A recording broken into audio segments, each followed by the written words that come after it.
Good evening, I'm Carl Higby. Welcome to Frontline. It's 5 o'clock on the East Coast. Here are the 5 stories that we don't want you to miss. All eyes right now on Iowa, where Trump and all others are just battling for second place, I guess. This race is going to come down to the commitment of caucus goers, though, who are going to be battling the elements. It's like below zero across the state. Also, Trump's crowd is expected to bear the cold as former president's dominance in the polls and voter enthusiasm significantly outpaced the competition. Now, the latest polling coming from Iowa showing that Trump nearly 30 points ahead of basically anyone else. And for context, no candidate has ever won with such a lead.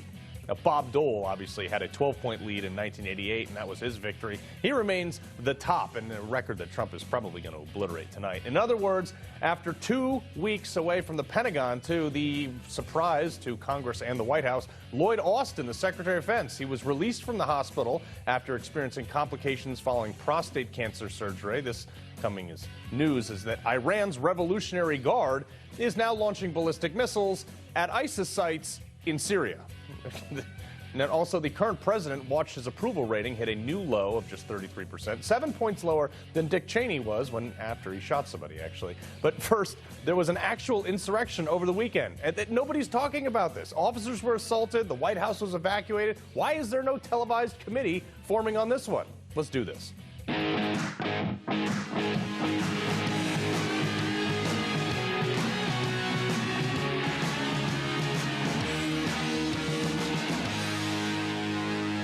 Well, before we get to the insurrection at the White House that nobody's talking about, let's head to Iowa, where Newsmax's own Tom Basile standing by with the latest in the Hawkeye State. Tom, what's it like over there?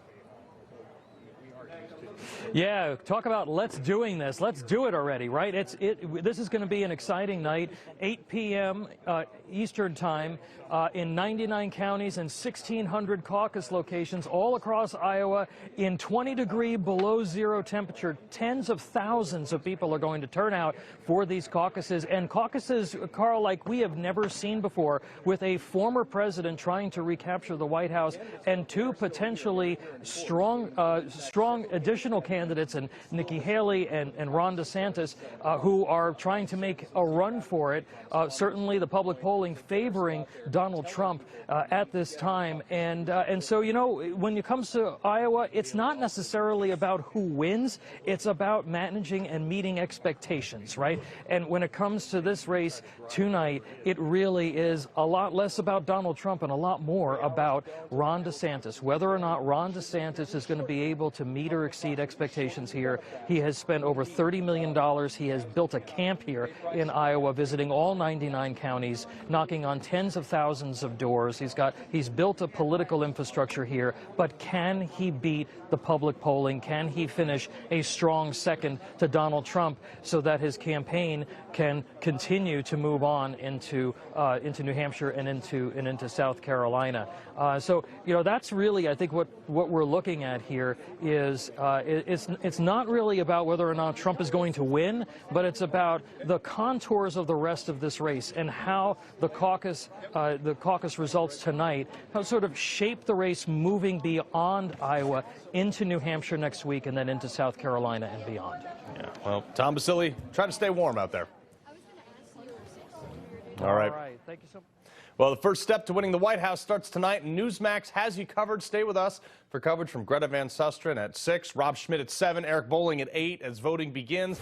Then 9 p.m. Eastern, join host Rob Schmidt, Jen Pellegrino, Rob Finnerty, Mercedes Schlapp in our special coverage of the Vote for America. The Iowa caucuses, former Iowa winner Rick Santorum is going to be helping break down all the information you need to know. Don't miss a vote, only on Newsmax, starting at 9 p.m. Eastern.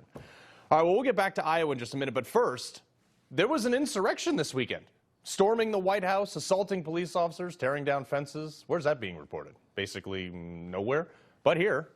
And when you do get around to looking at it and who did cover it, you look at how it's being portrayed. All the headlines, oh, pro-Palestinian demonstrators, pro-Palestinian damage fencing, no arrests made. A global day of protest draws thousands in Washington and other cities and pro-Palestinian march. But in actuality, the few accurate reports that we do have of what actually happened, we had to turn away from basically any mainstream media to get it. Here, turns out they actually had to evacuate the White House staff. They had to get them out of there for safety concerns. Just the News noting that another left-wing spin they put on this, saying You know, they were just relocated.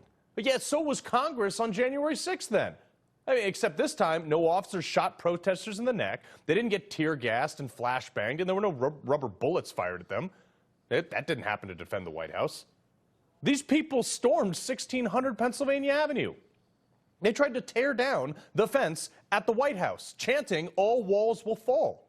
And they also said F Joe Biden, too. But, you know, and when they couldn't tear down the fence, which they damaged pretty badly, actually, they couldn't tear them down, so they threw bloody dolls, frozen water bottles, and other crap at police and Secret Service. I thought that was terrorism, right? Isn't that what the Washington Post called it? I mean, it was. Well, you know, where are they all now? You know what would happen if you or I went to the White House right now and beamed a Secret Service officer in the face with a frozen water bottle wearing a MAGA hat? They would bury you under the jail in the same solitary confinement that they stuffed innocent people after January 6th. But you do it waving a Palestinian flag? No problem, Jack. And what was the response from the D.C. Metro Police? Oh, today in the District of Columbia welcomed many visitors who came to make their voices heard. The right to peacefully protest is one of the cornerstones of our democracy. While a majority of people demonstrated remain peaceful, there were instances of illegal destructive behavior in Lafayette Park, including items being thrown. Yeah. It's unbelievable. But the ratio for the yes on Saturday was far worse than it ever was on January 6th. Where is that headline? Why am I struggling to verify any arrests over the weekend? They arrested like 1,600 people over January 6th, almost all of which were led into the Capitol by police. And Saturday night, where was the media on that? Nowhere. Not 1 minute. CNN, MSNBC, ABC, whatever. Nothing. Sunday, basically the same thing. One network covered it only because of the size of the protest. No mention that the White House was partially evacuated. And I'm thinking back, like, what did Dana Milbank say after January 6th? Oh, that's right. Those ignoring the January 6th revelations are guaranteeing more violence. Yeah, he's from the Washington Post, where ironically the banner out there is "Democracy dies in the darkness." I mean, par for the course, though. When another left-wing funded protest turned violent, the George Floyd protest, and Trump had to be evacuated into the bunker, almost no coverage. Message received, guys. Thanks a lot. When it's a left-wing group taking over city blocks, anarchy, people getting raped, businesses getting destroyed, what do they call it? Oh, that's right. They called it the Summer of Love. Sure. When Antifa and BLM burned down like $2 billion worth of our cities, what did they call it? Oh, that's right. This guy was out there calling it a mostly peaceful protest with a burning building behind him. When the same Gaza-loving terrorists blocked entrances, causing the evacuation of the DNC, including sitting congressmen, by the way, where were the hearings and outrage? When the Colorado State House was overrun by the same nut jobs and forced to cancel their sessions, where was crying Adam Kinzinger? Where was Liz Cheney? Nowhere. I mean, at least in New York, they arrested people for blocking traffic. But that was like a rare outlier, probably because I think most people in New York would just run them over.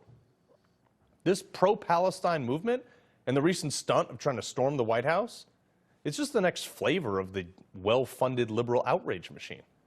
Paying people with, these people have almost nothing to lose. They pay them to disrupt in the name of whatever the cause is. A well-organized machine that buses manufactured outrage into the highest visibility areas from anywhere in the country. Tells you whose side the media is on, though.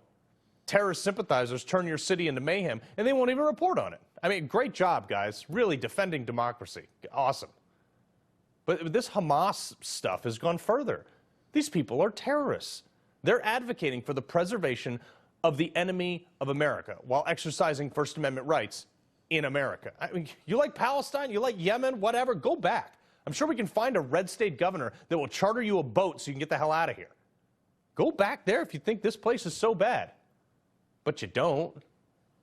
I'm certainly not going to sit around quietly while you turn my country into a lawless dump like the one you're advocating for. Looks like Texas isn't either.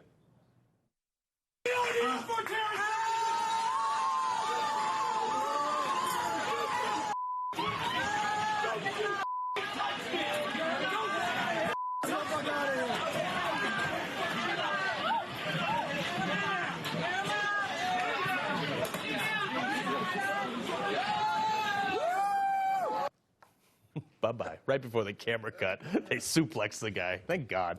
Two of my fellow Newsmax hosts, Jen Pellegrino, who's part of the Newsmax live coverage tonight, and Eric Bolling, host of The Balance at 8 p.m., join me now.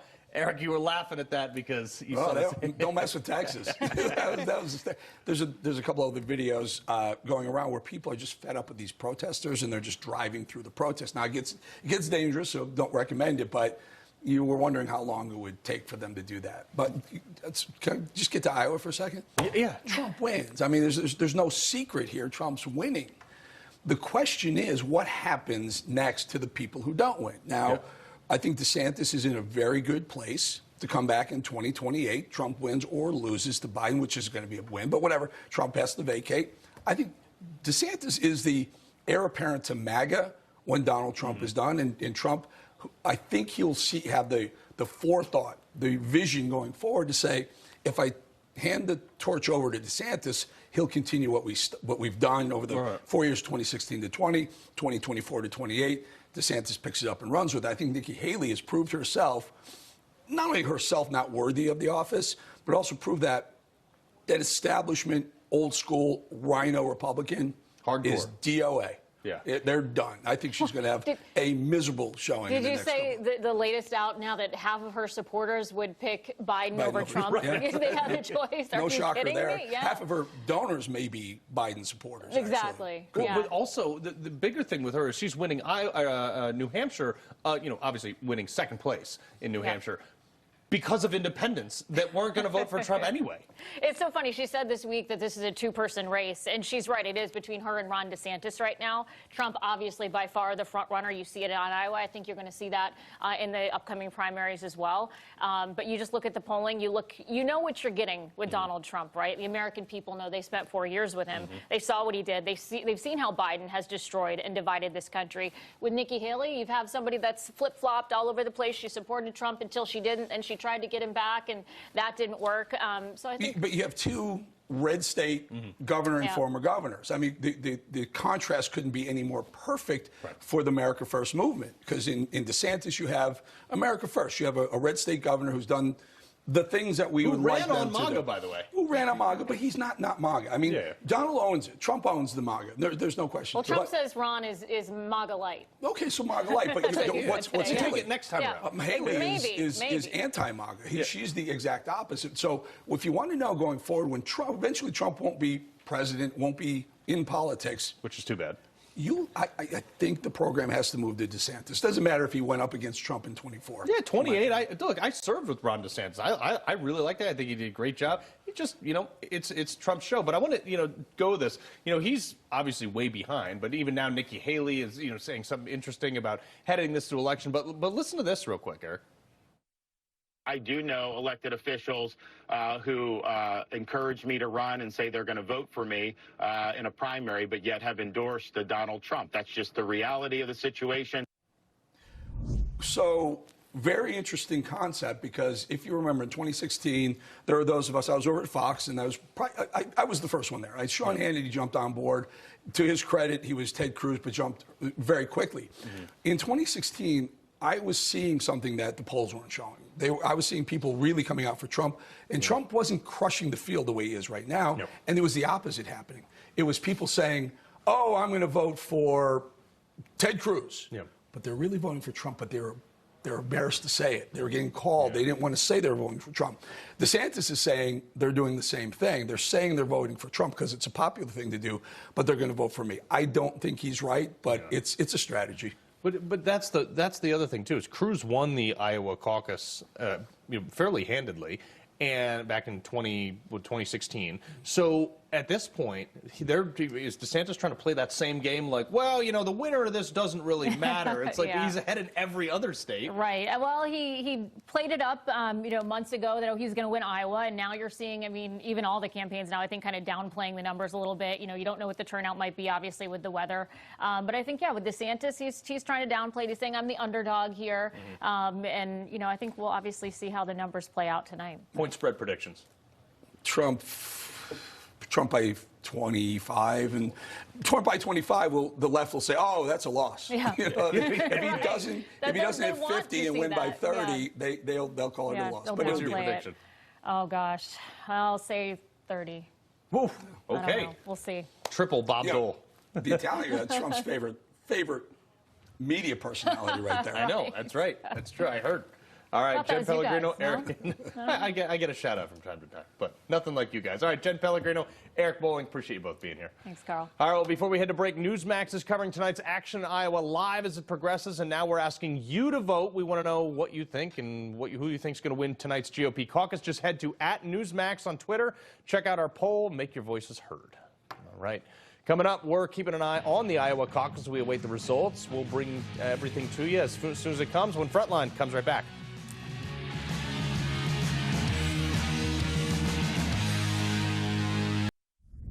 Well, there's no doubt that tonight is going to be a win for Donald Trump. So the question remains, by how much and who will come in second? 88% of Trump supporters are extremely or very enthusiastic to vote for him, which is essential, especially considering the cold front, which is like -15 over there in Iowa.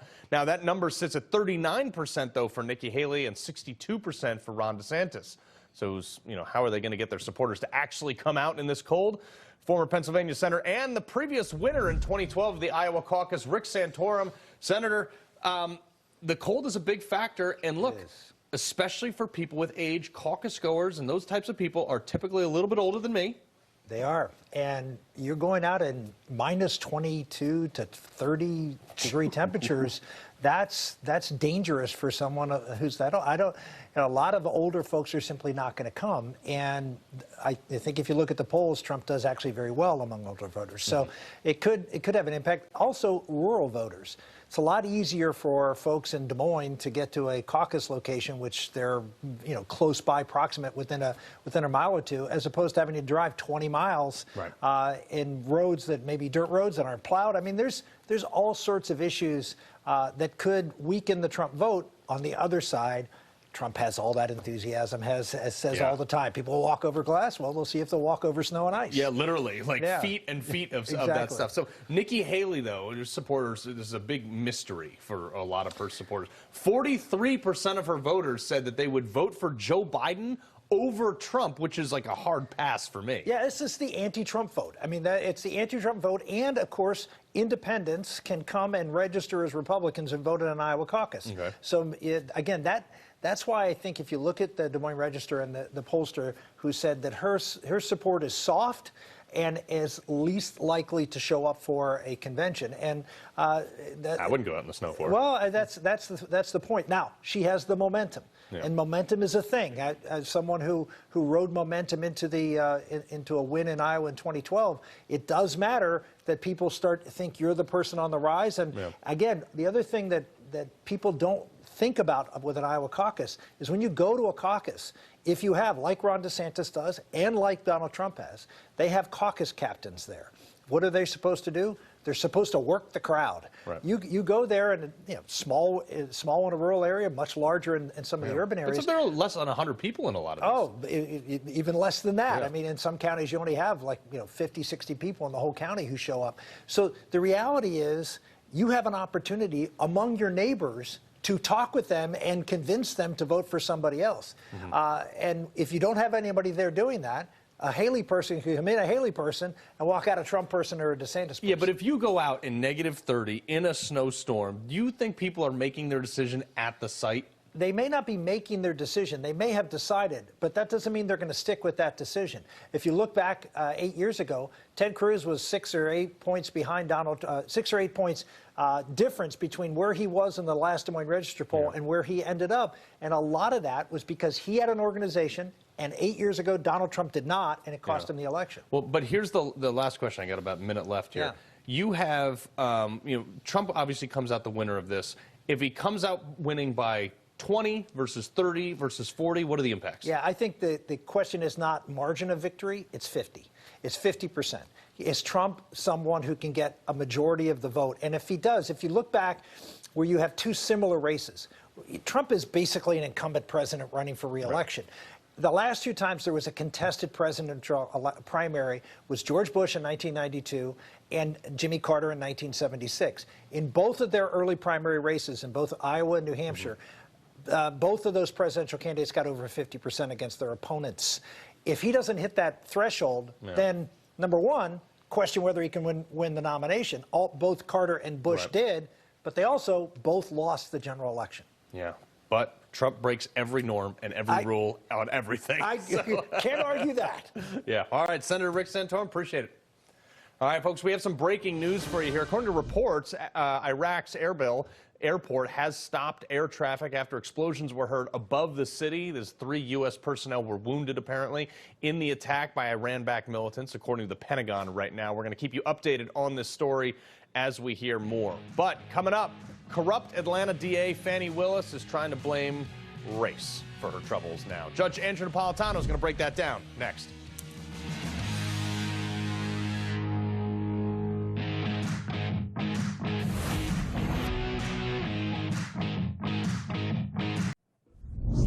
Well, Fulton County District Attorney Fani Willis finally breaking her silence at a church, ironically enough, after being accused of hiring her married romantic partner to lead the election interference case against former President Donald Trump. Now, again, while speaking at a historically black church in Atlanta, Willis pulled the race card, claiming Nathan Wade and her were simply targeted because they were black. Get a load of this. How come God, the same black man I hired, was acceptable when a Republican in another county hired him and paid him twice the rate? Come on. Oh, y'all ain't hear me. Come on.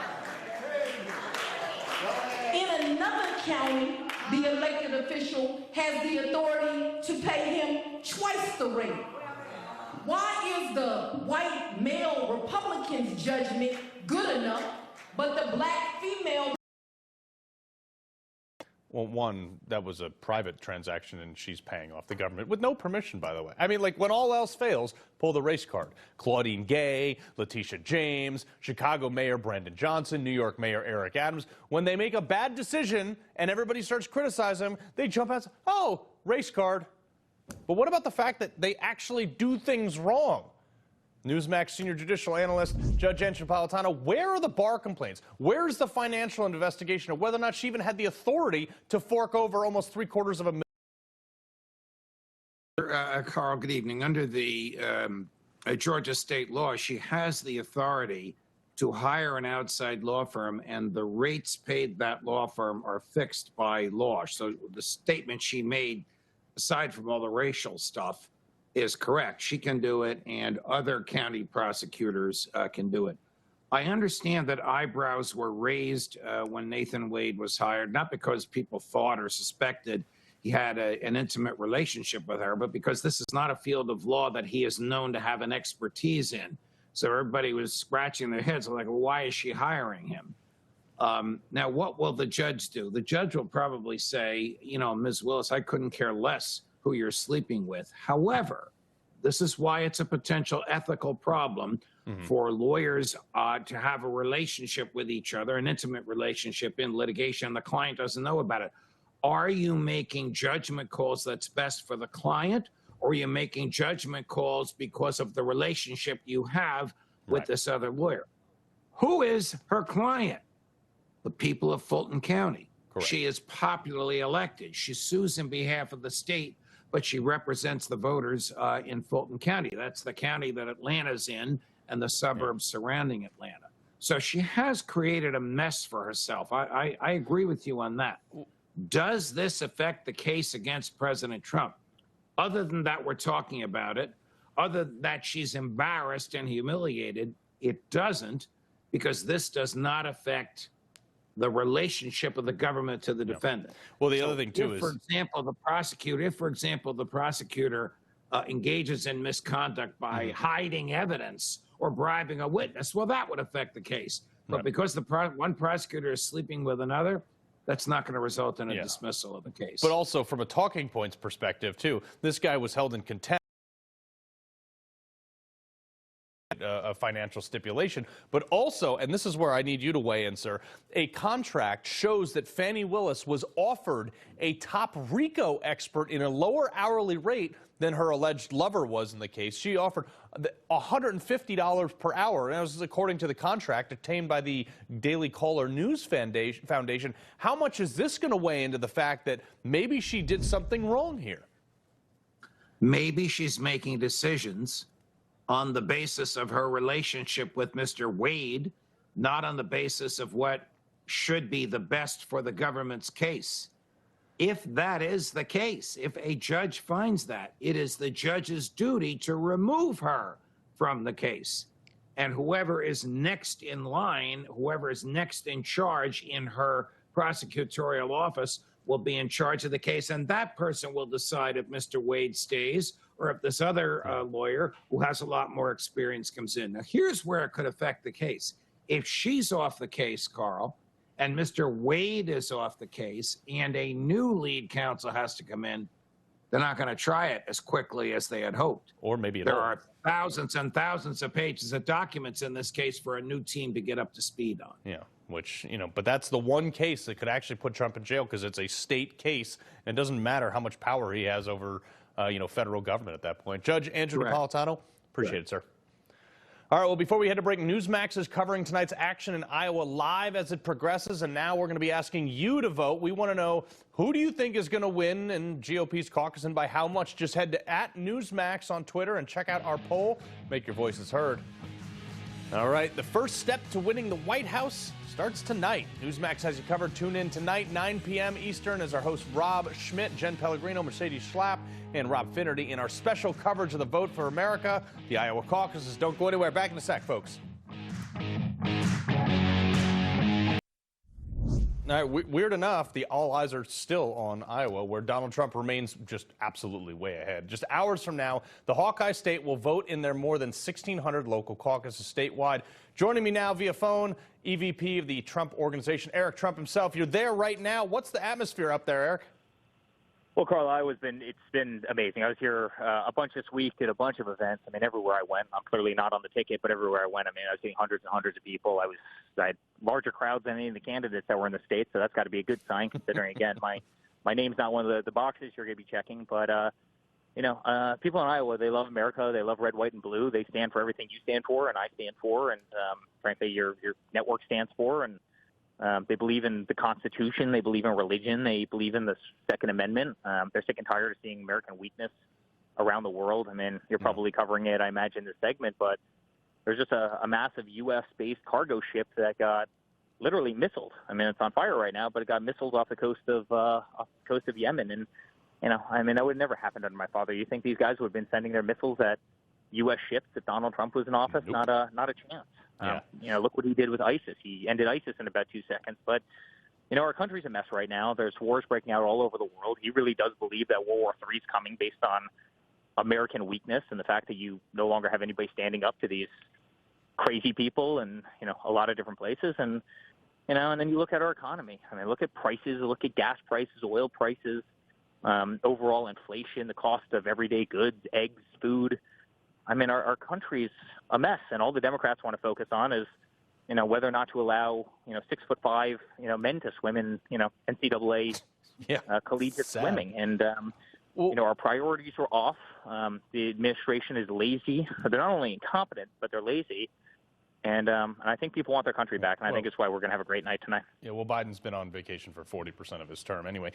Real quick, though, before I let you go, it's like -30 out there. It's snowing. There's winds. And we know, we just showed the poll a little bit earlier, that your father has 88% of people that are extremely enthusiastic to go out and vote for him. Nikki Haley's at like 30-something%. DeSantis in the 60s. How much is this going to play in that bad weather in your guys' favor? Well, hopefully a lot. I mean, hopefully a lot. Hopefully the other thing that plays in our favor is the fact that, Nikki Haley every day gets another check from the Democrats. I mean, the Democrats are half funding her campaign right now. And when it's not the Democrats, it's some, Rhino Republican. And it's so disappointing with some of these people, Carl. These are people who came out, I would never run against you. You were the greatest president ever. And then, sure enough, but she's flip-flopped on every issue. And frankly, I'll never forget when she was at the UN, every time the wind blew a little bit to the right or a little bit to the left, she ran for the hills, and that's not what you want as the president. The one thing I can tell you with my father is he's pretty steadfast in his beliefs, and he's strong, and he'll always take the right fight and pursue the right fight. And I think that's going to propel him to victory tonight. People know who he is; they love him. He's created the greatest political movement, arguably in our country's history, and again, I think people are thankful that he doesn't need to be doing this. You know that better than anybody. And every single day he's prosecuted and persecuted, and another DA and AG will go after him, and he never stops fighting. I mean, the guy has the greatest backbone I've ever seen, and he's a remarkable person. And again, I really think Americans are appreciative to standing up to the swamp and taking it on and exposing this evilness and corruption for exactly what it is. Yeah, well, all the best of luck to you, Eric. Appreciate you coming on. Appreciate everything your father and all the arrows he's taken for us. Thank you. You guys are so welcome. All right. Take care, Carl. Joining me now, Newsmax host Allison Maloney and Caroline Downing, National Review reporter. All right, so Allison, look, Eric's pretty enthusiastic about it. It's not whether or not he's going to win, it's by how much. Yeah, and again, I mean, these Trump supporters, and Trump said it, look, he had that rally over the weekend, and look at how many people turned out. These people are not going to let the cold or the snow keep them home. They see what's happening in this country, and they are working to change it. So I expect to have we'll see a huge turnout today. Yeah, well, we mentioned about the temperatures out there. Look, you saw the people at the Chris Christie rally, every single one of them behind him. No offense, they were in the older crowd. That's going to be more affected by this. Now, I don't know what the age demographic is supporting Trump, but I know that, Nikki Haley's got a lot of older rhino establishment people. They might not come out in negative 30 degree. Right. The weather conditions are really important, I think, for determining whether Haley, what her percentage is tonight, what she garners. Like you said, like there are retirees, there are these old people who are slow and they don't want to go out into a tundra, whereas Trump supporters, they are so enthusiastic, and the enthusiasm gap between her and him could not be starker. Yeah, I mean, look, I'm the guy who cuts the tree off the road with the chainsaw that I carry in my truck just to get to work every day. Imagine if I had to go cast my ballot. You'd be driving people all over the place. Oh, yeah, of course. I'd be like, who needs a ride? Like, let's go. All right, so Bill Kristol, former Republican, who left the party over his embrace for Donald Trump. This guy hated Donald Trump, if you remember him. He was the worst. And now he's endorsed Nikki Haley, Allison. So he's saying, quote, I'm an ex-Republican, but if I were an Iowan, I'd be voting, crossing back over to vote for Haley on Monday. Voting against Trump in the Republican caucuses and primaries is the effective way and legal, legitimate way to oppose Trump this way. I mean, come on. I mean, look, they have to go for who's the most electable person in the Republican Party, and Republicans need to come together. They're a little divided. There are people who are in support of Trump, and then there's the never Trumpers. They need to think about, do we want this country? Do we want another 4 years of President Biden? I mean, we're already a mess. You just talked to Eric Trump.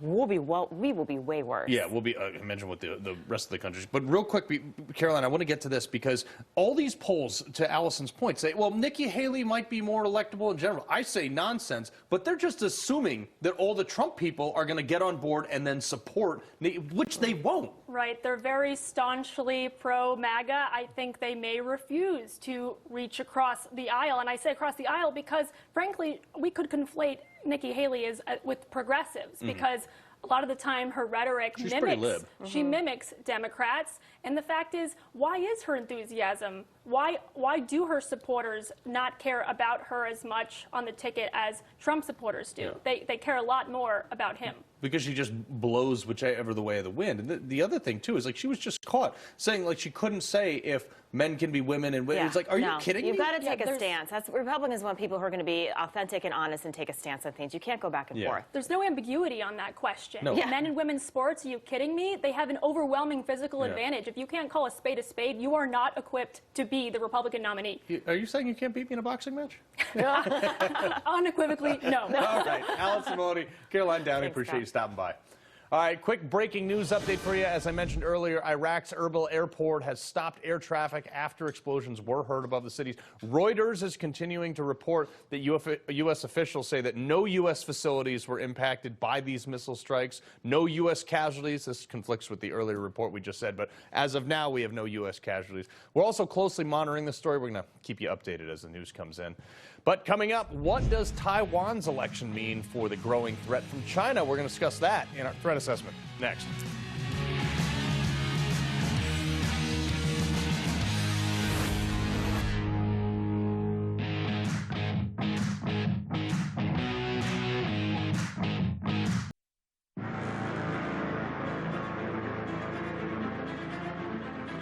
Today's threat assessment, once again, China and the threat they not only pose to the U.S., but now Taiwan. Look, it's no secret that China doesn't really recognize their independence, which has always been a point of contention. But as Taiwan, the global leader in semiconductor production, held their elections, they elected their current VP to the highest office, so he's going to now be president in a couple months. He's a staunch proponent of Taiwan's independence and has a historically good relationship with America. That was until this weekend when the White House did a seemingly about-face, and this is crazy, this is on their support for Taiwan's independence. Listen to what President Biden said.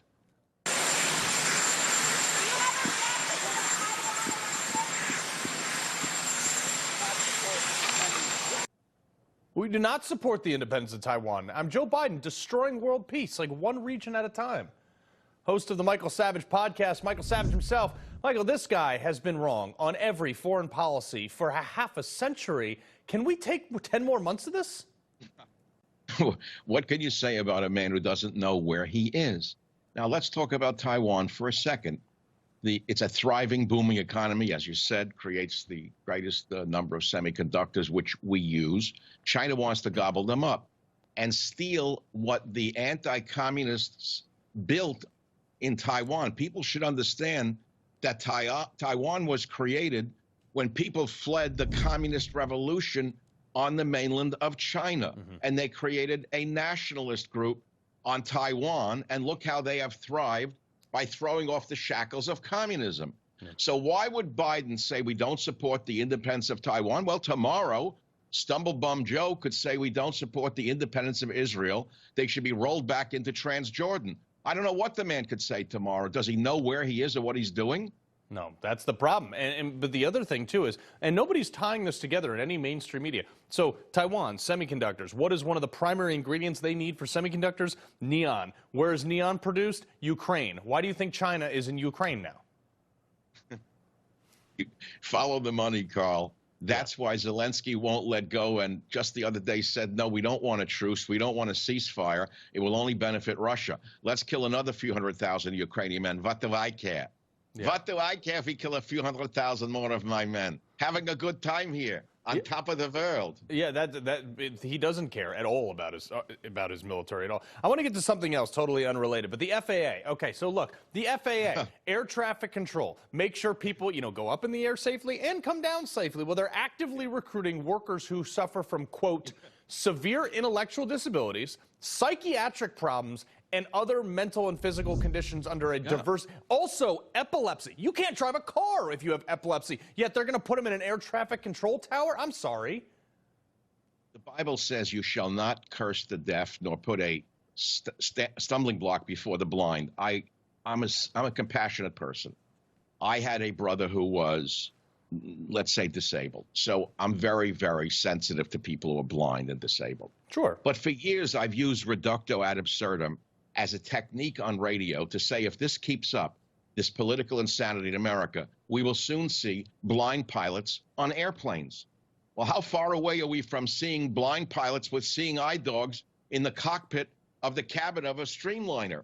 Scott Kirby, the CEO of United Airlines, recently emphasized that, quote, diversity, equity, and inclusion guided racial and gender quotas, which are the key considerations when determining who will be piloting your upcoming flight. Carl, I want to be a Navy SEAL. Can you make me a Navy SEAL? Because that would be DEI if you could make me into a Navy SEAL by waving a wand. I can't carry the logs. How could I be a Navy SEAL? You can't fly a jet. How could you be a pilot of an airplane? It's unbelievable. I mean, but this is where we're headed. Unfortunately, we're headed that direction. Michael Savage, we appreciate you joining us. Keep your eye on the Iowa caucus, too. All right, coming up, a story near and dear to me. We're going to be right back on that one. Well, before I get to something deeply personal that I want to talk to you guys about, Newsmax is covering tonight's action in Iowa live as it progresses, and we're asking you to vote. We want to know who you think is going to win tonight and by how much. GOP Iowa Caucus, it's on the ballot. So just head to @Newsmax on Twitter and check out our poll. Make your voices heard up there. But before that, folks, have you heard about Newsmax Plus? Started in November. We had to stop our free streaming service because we got more cable distribution. So we launched Newsmax Plus. So far, more than 150,000 people have signed up. Now, Newsmax Plus lets you watch Newsmax on your home tablet, your TV, your phone, or whatever it is. Watch anytime, anywhere. You get all your favorite shows like me, Rob Schmidt, Greg Kelly, Chris Salcedo, Greta Van Susteren, Eric Bowling, plenty more. Once people get it, they love it. You'll get all the Newsmax channel and plus all great documentaries, movies, and specials. And John Voight just released a special series on Israel. It's getting rave reviews. So go to Newsmax Plus today. It won't cost you anything to start. Just go to newsmaxplus.com for your free trial. You got to do it on your computer. Try it today. All right, folks, this has kind of been weighing on me a little bit. You know, war is conflict, and conflict is old men talking and young men dying. It's something near and dear to my heart, as I participated in this for the better part of 9 years. Now, you may have heard the 2 team guys are missing, and at this point, given I'm pretty familiar with what went down there, they're probably not coming home. And this hits home every single time. Any time my brothers don't come home, it's really hard for our community. And look, this visit board search and seizure, we call it VBSS, which is what they were doing. It's on a ship that had sent out a distress call. This is one of the most dangerous things we do. It's in the middle of the night. We zip out to the side of a ship, rough seas, holding alongside in the ship's wake, which is hard enough, while we throw a 40-foot pole in the air to hook on a small caving ladder over the edge of a ship and pray that it doesn't slip off. And then we climb with 70 to 80 pounds of gear on. Keep in mind, this is all at night.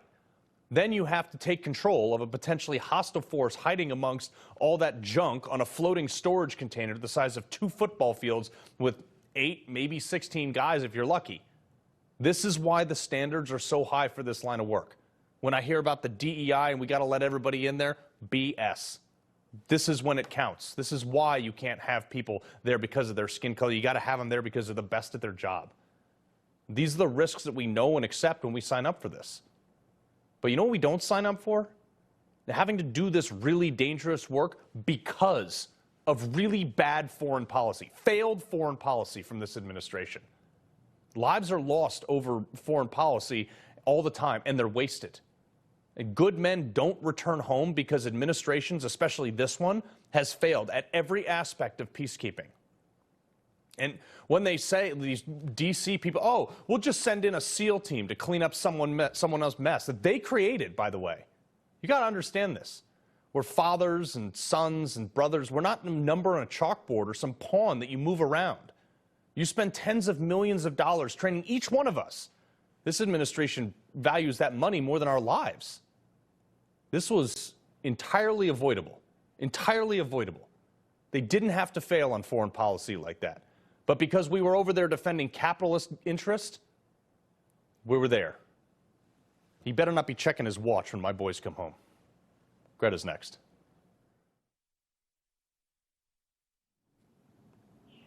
Breaking tonight, Iran's Revolutionary Guard Corps launches attacks in northern Iraq.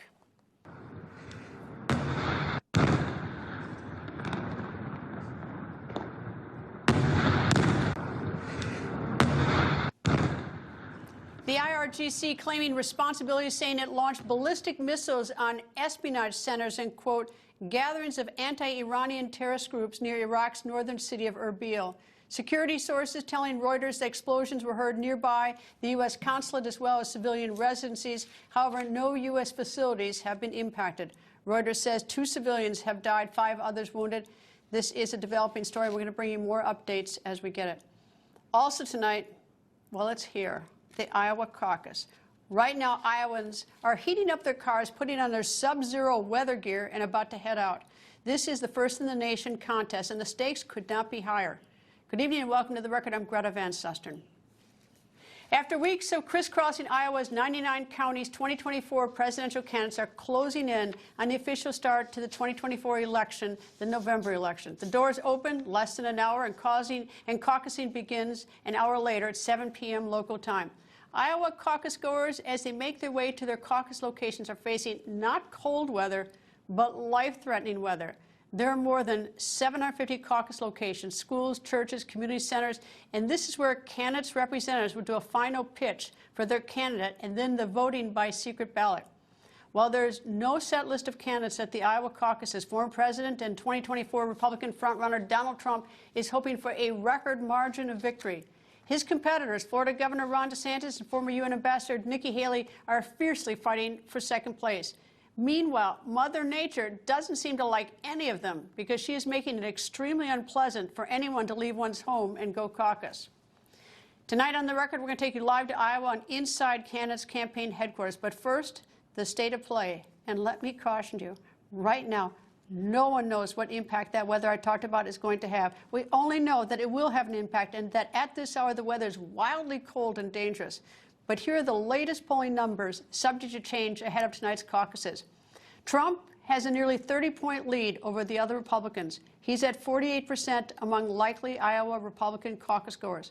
Ambassador Haley, trailing by 28 points, she's in second place with 20%. Governor DeSantis is third with 16%. Tech entrepreneur Vivek Ramaswamy with 8%, and former Arkansas Governor Asa Hutchinson with 1%. And here's some political Iowa caucus trivia for you. The closest any Republican candidate has come to hitting 50% in a competitive caucus was back in 2000. The candidate was then Governor George W. Bush of Texas. He won with 41%, and that was 10 points more than businessman at the time, Steve Forbes. It's also important to note that some candidates who lost in the Iowa caucus actually went on to win the presidency. Those candidates include Presidents Ronald Reagan in 1980, George H.W. Bush in 1988, and Donald Trump in 2016. Meteorologist Amy Metz joins me from Des Moines, Iowa. Amy, tell me the weather. It looks cold. I'm smiling, but, I'm freezing, too. You were right about that dangerous weather. Thank you, Greta, for mentioning that, because many Iowans are used to this, but what we can't really get used to or plan for is if we accidentally slide off the road in ice, because there is a lot of compacted snow and ice on the roadways.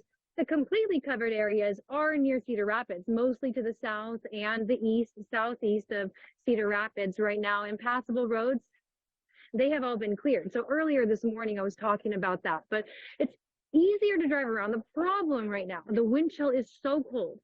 Greta mentioned it's so dangerous because if somebody happens to slide off the roadway, need a few hours to get assistance, at worst, emergencies happen. And that's where we find the biggest dangers. If people are stuck in this cold wind chill that is now around 30 below at the worst cases, where the winds are gusting about 25 to 30. Now, through the night here, as people are heading to their precincts, we're going to see those gusts increasing just a bit. That means the wind chill will go down along with that sunshine. So temperatures dropped through the day. We just have plenty more low pressures coming in to make things colder. We're seeing the other day right now where the snow was blowing across the road.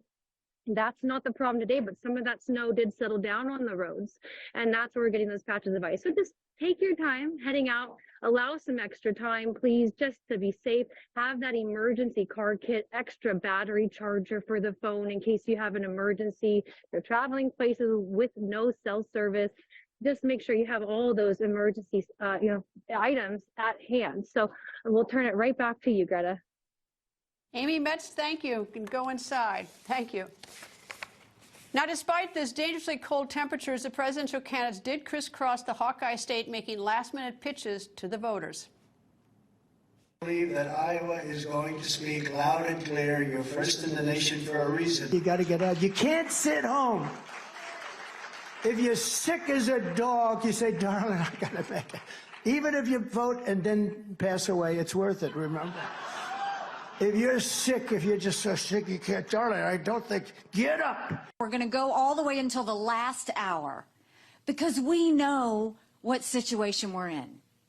If you look at what's happening in the country, it's tough right now. I'm the only candidate running for president who has actually fought and beaten the Democratic Party and the left on issue after issue after issue. One thing I will deliver to you, my top legislative objective in my first year, and we will get it done, is single-day voting on Election Day as a national holiday with paper ballots, government-issued voter ID to match the voter file. There's still undecided voters out there in Iowa today, and so we're marching forward up until the last second. Last night I went to the rodeo. Now, did you all see my boots? Did y'all see my boots? I learned something, that rodeo fans are caucus goers. If you want somebody to accomplish things in Washington to shrink the size of government, I've proved that I can do that. But I can also lead without the chaos. Host of Iowa Politics radio show, Jeff Stein, joins me. Good evening, Jeff. Greta, good evening to you. When is the last time you were outside? Literally, it was 8 o'clock this morning, and it was bad enough. Right now, 22 below is what it feels like after we had a daytime high of 1 below. This will be the coldest caucus ever. At least we got above zero in some of those prior years, you recall. All right, you've got your ear to the ground. With your radio station. Do you have a sense that the weather is going to deter voters? What are people saying? I would suspect that those who are Trump voters would say, "Well, Trump's going to win by so much anyway; he doesn't need me." Are you hearing any of stories like that? No, I'm not hearing that. I'm hearing almost the reverse, where the Trump voters say that it'll be a badge of honor to go through the snow and the ice in order to vote for someone they believe in that strongly. That most recent Iowa poll you mentioned showed that Trump supporters, of those folks, more than 80% say they cannot be moved. They would not shift their allegiance. So they're a very loyal bunch. But overall, look, as you know, a Packers fan would not skip a playoff game at Lambeau Field just because it's a little cold. And this is our Super Bowl. We get it once every 4 years. Folks will be safe, but they'll be able to get there. It probably does not have a huge impact, certainly on the Trump vote. All right, what's the driving issue here? Because when I look at the candidates, a lot of them on the Republican side, they seem to have pretty much the same views. So that I wonder if it's a little bit of a beauty contest, to see, who do you like? Or is the question who do you think can actually get the job done? What's sort of the driving discussion there? Well, the economy and immigration are both 1 and 1A, if you will, in terms of important issues. And for a lot of these folks, they look at 4 years under Donald Trump and they say, he did it. He did all of these things. He's the one, despite the promises of others, has actually been there and done it. And people liked what they heard. The problem for someone like Governor DeSantis, who talks about the battles that he's waged in Florida, in essence, he's saying he's going to carry on the Trump agenda. Well, that's a hard lane to drive in when Trump is still in the race. Hard to be the successor when the original guy is still there fighting away.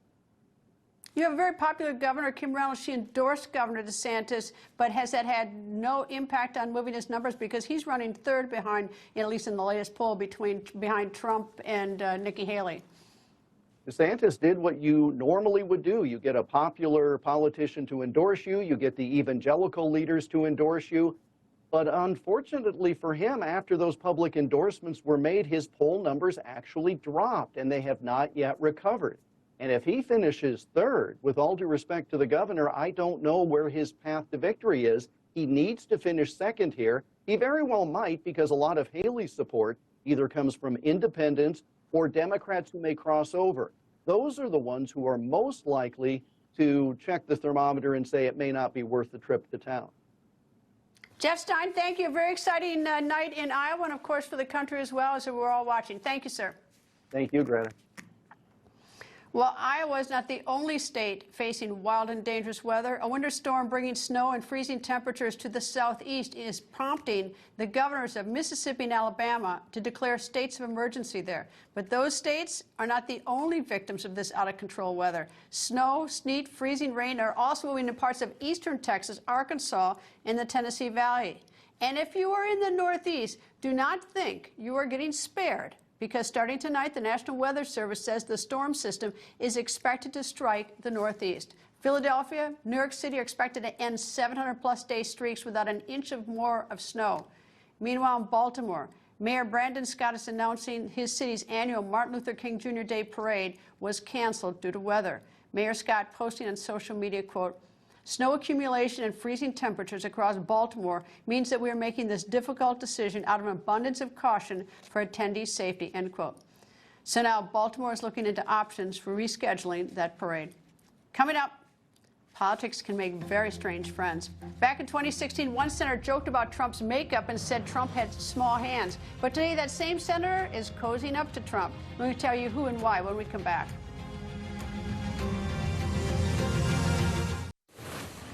Under President Trump, America was safe and prosperous, and tomorrow when you caucus, you have an opportunity to send a message to the nation and to send a message to the world that Donald J. Trump will make America great again. Thank you very much, Iowa.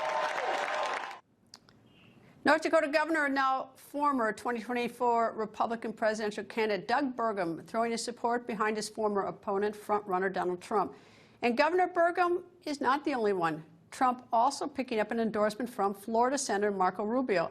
And this endorsement may come as a surprise, judging by the relationship the two had back in 2016. Remember this? He's always calling me Little Marco. And I'll admit, the guy, he's taller than me. He's like 6'2", which is why I don't understand why his hands are the size of someone who's 5'2". Have you seen his hands? They're like this. And you know what they say about men with small hands?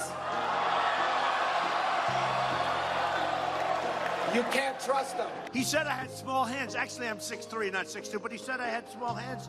They're not small, are they? I never heard that one before. I've always had people say, Donald, you have the most beautiful hands. Now, fast forward to today, and the two are now seemingly besties. Rubio writing on X, quote, "When Trump was in the White House, I achieved major policies that I'd worked on for years. Because we had a president who did not cave to special interests or let bureaucrats block us. I support Trump because that kind of leadership is the only way we will get the extraordinary actions needed to fix the disaster Biden has created," end quote. Iowa U.S. Senator Joni Ernst has yet to endorse a presidential candidate, and she said this. I am assuming that President Trump wins, but it could be any one of these fantastic candidates. So again, we'll see who emerges. I've made up my decision on who I will caucus for. It is a private ballot, and I would expect that we'll have a very good turnout. But again, Kristen, I'm not going to tip my hand to who I might be supporting. Senator Ernst was also asked for her thoughts on former South Carolina Governor Nikki Haley. I think she is a great candidate. Again, I'm not endorsing anyone in the Iowa caucuses, but if you look at the issues that are top of mind for Iowa Republicans, they are the economy. They've suffered under President Biden. It is the southern border and the flow of illegal migrants into the United States. But overall, if you look at national security, protecting our borders, and pushing back against our adversaries worldwide, Nikki Haley does have the experience. Meanwhile, horrible political news for the Biden campaign. A new ABC Ipsos poll finding President Joe Biden's approval ratings has hit a new low of 33%. That number, 33%, is the lowest approval rate for any president in the past 15 years. By the way, when I saw how bad Biden's approval number is, I wondered, well, what about us in the media? So I checked it out. The latest number I could find for the media is from October. I learned that only 32% of the population have a great deal of, or a fair amount of confidence that the media is fair, full, and accurate. So President Biden hovers 1 point above the media. Those numbers, though, are terrible for both of us. Former U.S. Senator from Pennsylvania, Rick Santorum, joins me. Good evening, sir, and you're at the board. Tell me what you know. Well, this is what we know going into tonight, that Donald Trump has a commanding lead. He's had a commanding lead for a long time. This is the Des Moines Register poll, which is the definitive poll when it comes to Iowa. He's got a 28-point lead. The real question is, can Trump get over 50? That's going to be a big news story for tonight. Number two will be Haley and DeSantis. Who finishes second? Haley has been on the ascent. DeSantis has been deflated. This is one of the lowest numbers we've seen for him. But here's the other thing. Organization. Really strong organization with Ron DeSantis. Trump, unlike 2016, we're going to get to that in a second, has a much better organization, zero organization for Nikki Haley. And that matters in an Iowa caucus. I'll show you why. Here's the race for 2016. Ted Cruz won.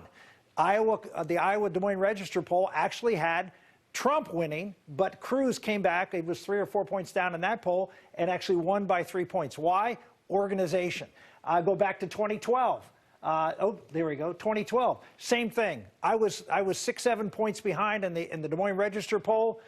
On caucus day, we had the caucus captains. We were at every poll, and we were able to flip enough votes to get us on top. Now, with the race being this far apart, with the race being this far apart, it's probably not going to be enough to overcome Donald Trump's lead, but it could decide this second-place race, and it could keep Trump potentially either put Trump over 50 or keep him short.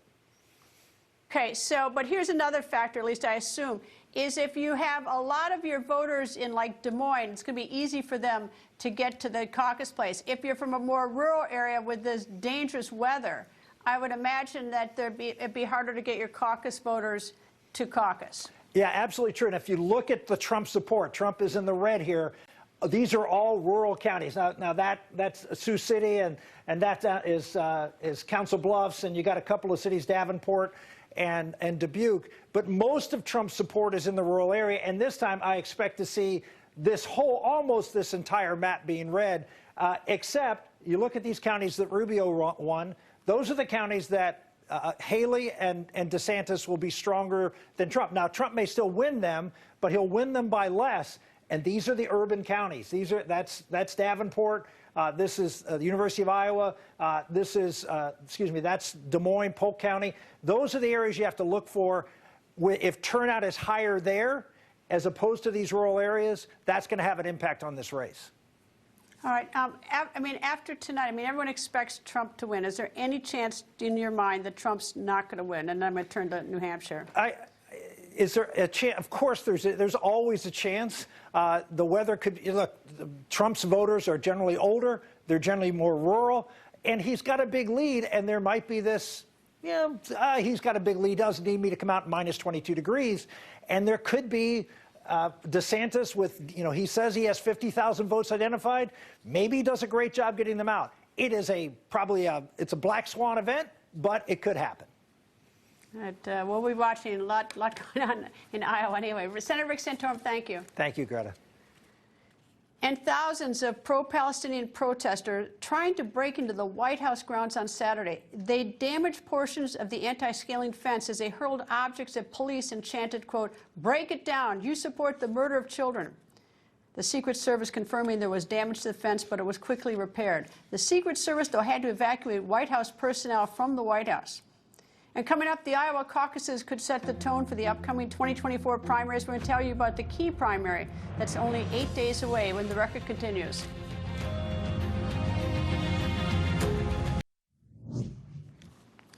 "2008 was a shocker. She lost, even came in third place. At the 2008 Iowa caucus, then freshman senator and newcomer on the national scene, Senator Clinton was clobbered by Barack Obama. Actually, he was the newcomer on the scene. She had been a senator for quite some time, and before that, First Lady. So was she finished in Iowa when that happened? No, she wasn't. 1 week later in New Hampshire, Clinton rallied, beating Obama. And everyone was wondering, had Clinton come back? And was Obama's Iowa win just a flash in the pan? Well, we learned soon in the next contest, because it was in South Carolina. Obama clobbered Clinton 55% to 26% and essentially began stealing the deal for himself. But you get my point. These caucuses and primaries can be full of surprises. A candidate might take a win 1 week and all the pundits make pronouncements, but then a week later that candidate could get tossed off the horse. So as we await tonight's Iowa caucus results, also keep your eye on New Hampshire. That's about 1 week away on January 23rd. New Hampshire Union Leader, State House Bureau Chief Kevin Landrigan joins me. Good evening, sir, and tell me, if you're a betting man, do you think more people in New Hampshire tonight will be watching the Eagles-Bucks game and the playoff game, or will they be watching Iowa caucus or flipping back and forth? Probably flipping back and forth, right? New Hampshire voters are such even though it's so different than a primary. This caucus goes on for hours, and obviously, anybody, a Democrat, Republican, Independent, can go to a caucus, sign up, and vote. And of course, our process is much more restrictive. You either have to be an independent or a member of that party for the past several months in order to vote in the primary. How important do you think, if you had to put a sort of a number at 1 to 10, is immigration and the border? I realize that you've got, you're close to the Canadian border and everything, and you've got people coming in, and the terrorists came in through Boston, I think, after they came through that airport. But is immigration, national security, border, is that a big item among New Hampshire voters? It is. It's much higher than I think many observers expected when this campaign began. And some of that really is a reflection of the economic uncertainty, right? You really harken back to Pat Buchanan when he ran for president and talking about at a very difficult time in the economy when there was the Great Recession. And he talked, of course, a lot about nationalism and and talked about illegal immigration back then, and it had a lot to do with his very narrow victory in the 1996 Republican primary. Here you have all the Republicans all talking about immigration, much talking about many of the same talking points, but there's no question that voters here are paying close attention to what candidates are saying about the economy and about immigration. They're the top two by far. Kevin Landrigan, thank you. And we're paying a lot of attention to New Hampshire after, I guess, after midnight tonight. All our attention goes to New Hampshire. Thank you. Have a great night. Thank you. Coming up, if only everyone could remember these words and invoke them. I'll tell you what they are when the record continues after this.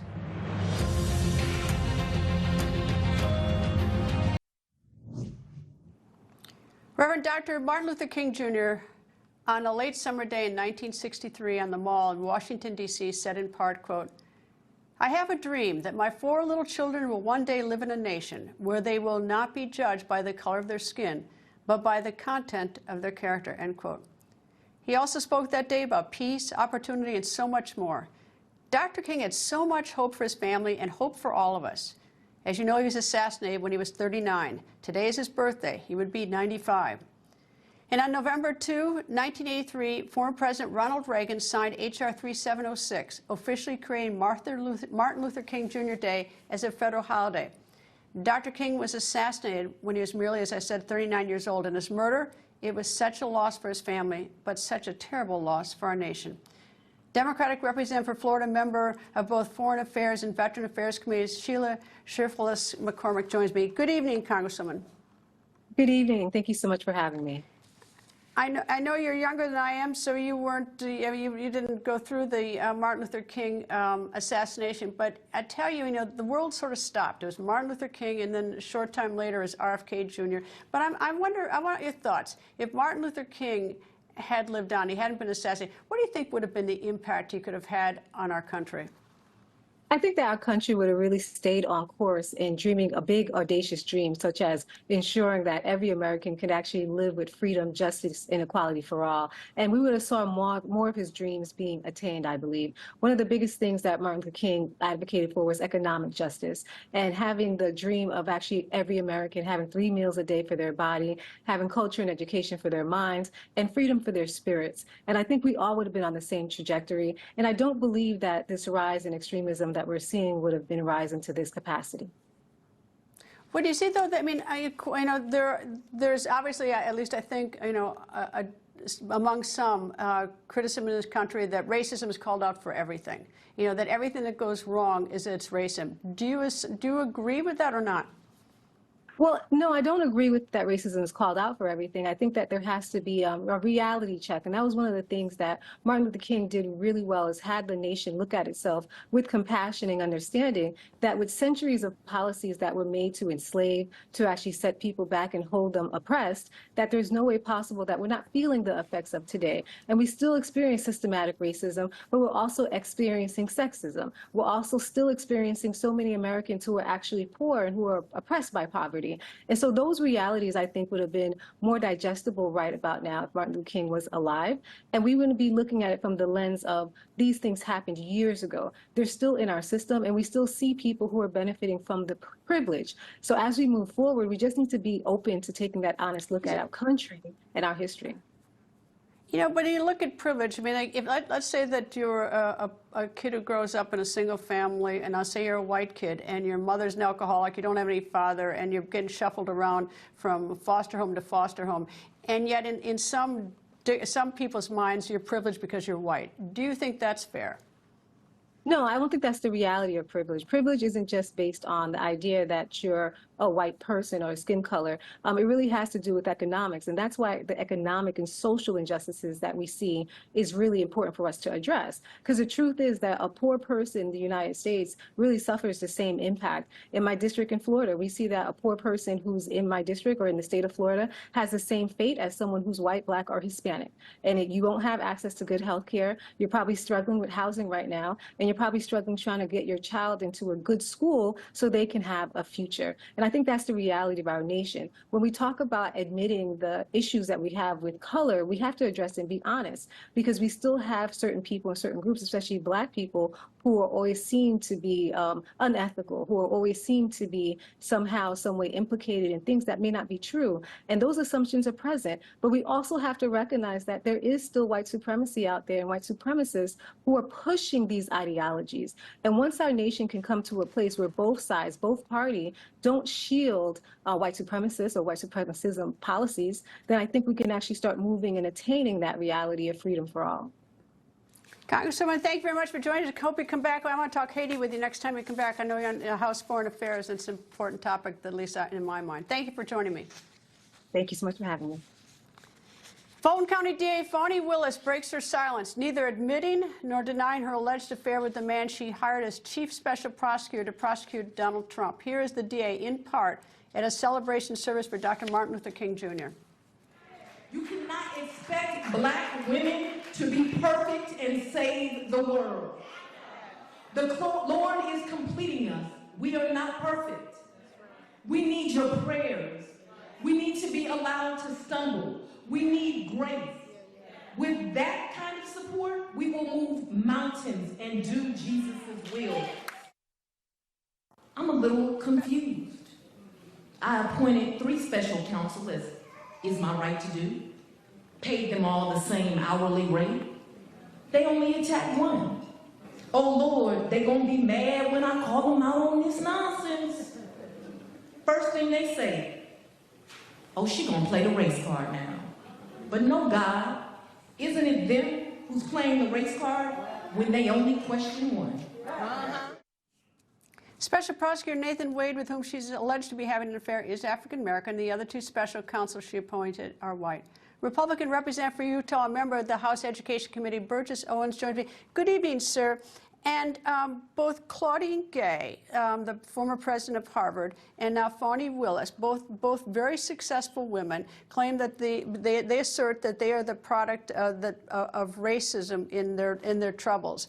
Do you agree or not? I disagree vehemently. I'll say this: Dr. Martin Luther King and that generation, if they were alive today, would be ashamed of what we're now seeing today. We have people who truly think they're entitled to play with different games. At the end of the day, if you lie, cheat, and steal, I don't care what color you are, you don't lower the barrier and say because you're black, you're not supposed to be accountable. You're accountable because you're in a position of people of trust. And I lived through Martin Luther King's Day. I was 12 years old during that time. And I remember during the demonstrations, they had such a love for their community, a respect for the community. If you were not going to discipline yourself and they stay nonviolent, you could not participate.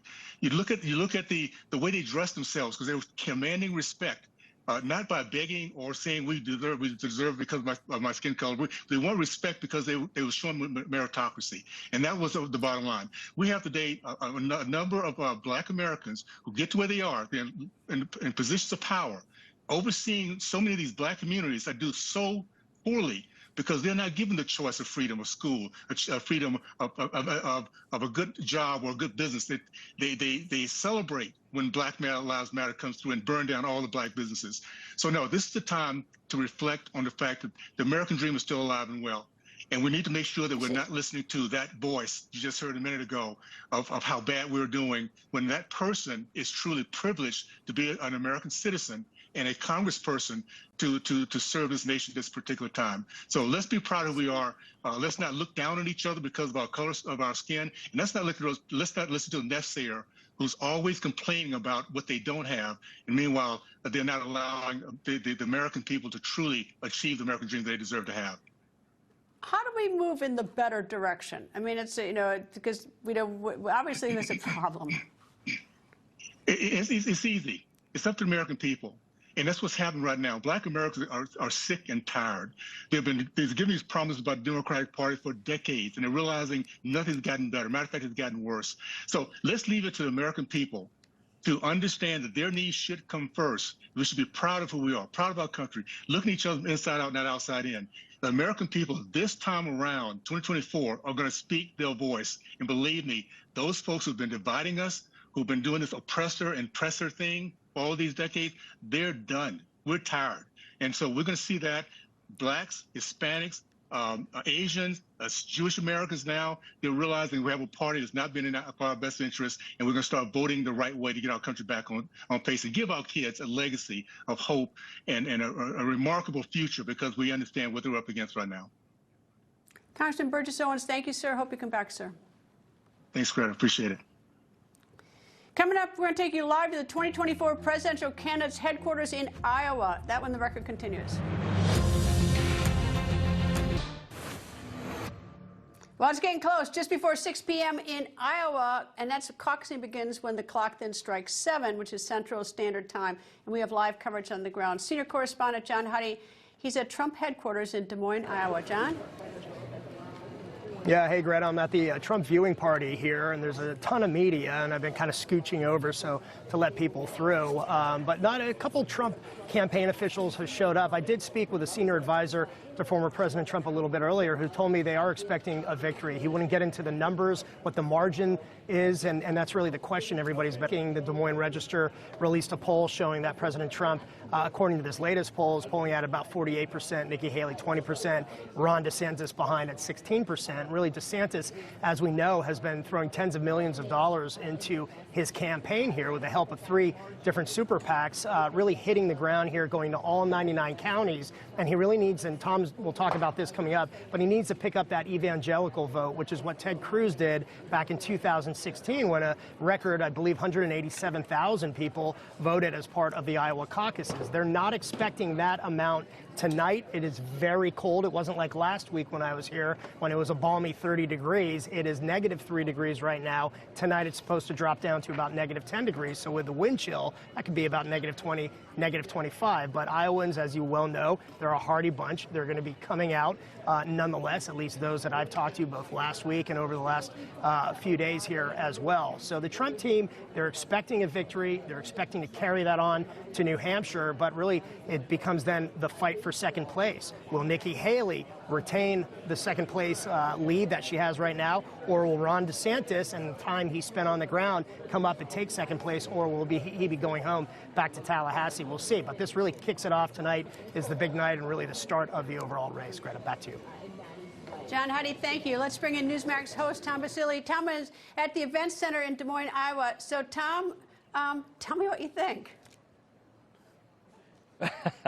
Well, Greta, nobody's ever seen a caucus quite like this one, with a former president, almost like an incumbent in a contested Iowa caucus, quite like this. As John said, the Trump folks are anticipating a victory, but I spoke with one of the senior DeSantis surrogates not long ago, and they are also cautiously optimistic about their ability to beat the public polling, which right now has the governor in 3rd place behind Nikki Haley. They're very confident in their infrastructure that they have developed here over the last number of months, the thousands of doors, tens of thousands of doors that they have knocked on, and their pull operation today. As John mentioned, I think we're going to be watching those evangelical counties, in the that have in areas in the suburbs, precincts in the suburbs, to see how well DeSantis is doing. Those could be bellwethers for what it's going to look like for him throughout the course of the evening. And for Trump, he's supposed to do very well in the rural areas. 48 of the 99 counties in this state have less than 15,000 residents. So a lot of Trump support is in those rural counties, and that's where the enthusiasm that we see for the former president can really trump the weather, and we're going to be looking to see whether or not he's going to be able to pull out his vote in those rural areas. But $105 million has been spent on this race, Greta, and it all comes down to tonight. Tell me this: if you're a Republican and you don't want Trump, and you're trying to decide between Governor Haley and Governor DeSantis, what are the viewers telling you? Like, why do they like one and not the other, or vice versa? I think a lot of it comes voters, down to electability. It's not necessarily whether or not it's not necessarily whether or not they like or used to support President Trump or would support President Trump in the general election. But I talk to people about, I hear from them about electability. They're concerned about the felony charges.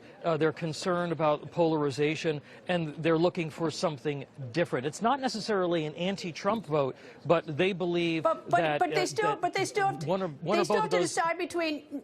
They decide between Haley or DeSantis if they don't want Trump for whatever reason. So how do they picking between those two? Look, and that's one of the reasons why, Greta, there are a lot of persuadable voters. If you look at the data that's come in over the last few days, 18% of Donald Trump's vote is persuadable. They could flip to somebody else. But for Haley and for DeSantis, over 30% of their committed supporters could go the other way. And that's one of the reasons why this last-minute push that will happen in these caucus rooms is going to be so important. It's also one of the reasons why historically in Iowa, the results don't reflect the public polling, because you do have a lot of folks who are kind of, especially with the new candidate, they really could go in either direction. So expect a surprise of some sort tonight, and it not necessarily to look like the regular polling. And are you talking to people who say they're undecided whether they're going to vote for Trump, Haley, or DeSantis? Yeah, if you look at the data from that Des Moines Register poll, you've got a sizable number of folks, and you talk to people in Iowa, they say that that's really not that uncommon for there to be a percentage of persuadable voters that will come in. You also have same-day registration here. So if you want to register as a Republican, you're able to come in and you can register at the caucus location. And those folks have never voted in a caucus before, so they may not necessarily be in the public polling.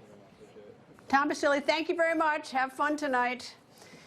And the Des Moines bureau chief at the Gazette, Aaron Murphy, joins me. Aaron, we don't have time to talk about the Packers, but we both enjoyed that game over the weekend. But anyway, let me ask you: do you have friends? You live there in Iowa.